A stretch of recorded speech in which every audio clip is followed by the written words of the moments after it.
Hey everyone, John Henry here, slingshotfutures.com, and welcome to the Market Mindset, where we take a look at the market psychology today so that we can better understand tomorrow. And today we're digging into crude oil. Now, crude oil is a little bit of an interesting one, and a lot of what is happening has to do with really the first candle of the day in conjunction with what happened yesterday. Now, yesterday we had a fairly decent bull trend working its way higher. We put in a low very early in the day, and since that low was put in, it never really came back. It just kept going and going and going on the way higher. So this grind that we had on the way up gave us a nice bull channel.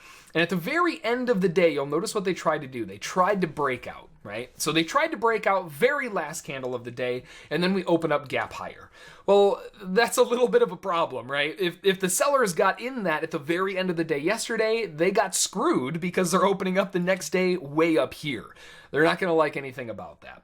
We're also opening up above the prior high of day. There's just a lot of problems from the sell side. Still obviously bullish. It's difficult to counter trend trade, and that's one of the reasons why. So the overall momentum that we get when we start the day off is a very lackluster kind of back and forth candle. And most of that is going to have to do with the fact that, well, they didn't really have much of a choice, right? The sellers are stuck down here. Buyers really don't want to buy above the prior high of day. They want to buy a little bit lower. So it starts going a little bit higher, and then it catches a pullback, and it ends up just kind of closing smack in the middle.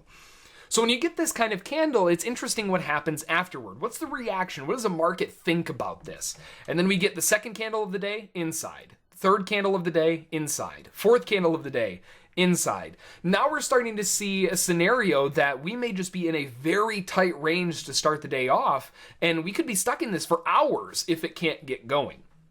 Now, very frequently, this happens on slower markets. Think, cattle is an example. That will happen a lot more on there because there's just not as much volume.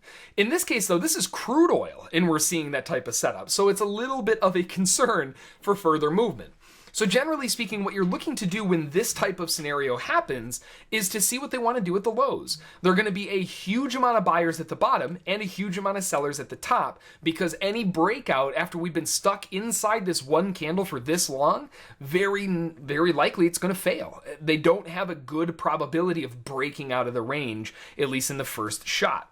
So buying off of the lows of that area, seeing nice bullish conviction, big bull engulfing candle gives you a lot of reason to want to be a buyer there to drive it back towards the highs.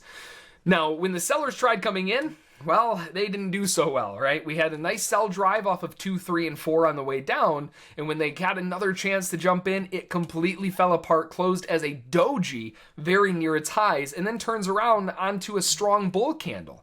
That's a little bit of a problem as well. So now we have sellers who are stuck in the move, who have been trying to get this break out of the lows unsuccessfully, and now it's breaking up against them. That's not a good thing. Sellers are going to start exiting knowing that, yep, okay, I was wrong. I maybe should have gotten out of break even, but I didn't. I had a chance to take some profit down here, and they start kind of second guessing themselves. They get upset because they missed out on a possible trade. So what ends up happening is they exit above this strong bull candle, and that causes a breakout move to the upside. So a quick little snap higher, but where are we? This is a short-term buy looking for a small move, but now we're at the top of a range, right? We're at the highs of this area now, so we're looking to sell it.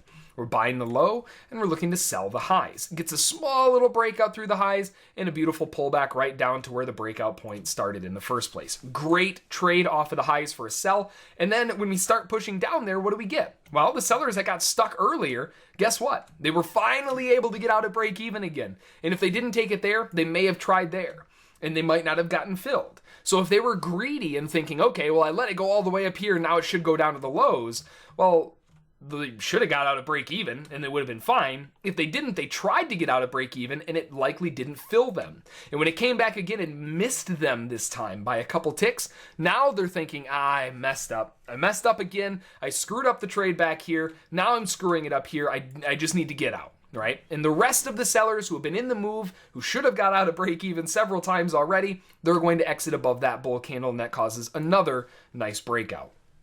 Now, this type of scenario, we're still towards the highs of the channel from yesterday. So what are we looking for? Well, we're at a range on today in terms of the overall first candle of the day, giving us that bias. We do have a small upward trend working its way higher, but we're in a major area of resistance. So what are we looking to do? Well, we're looking to sell at the highs for a possible pullback to go back down. And we haven't arguably gotten that push lower yet, so we are still in a short-term bull trend. And it's getting more difficult to be a seller on the high, especially now that a lot of the sellers who got stuck earlier are out of the move. They finally had their chance to get out of break even here if they didn't take it here. And if they didn't, well, they missed it there and then likely got exited above that high. So that gives us a lot of bias that the sellers are out of the way. That may be the open door for the buyers to try to grind this higher now and keep it going through the end of the day.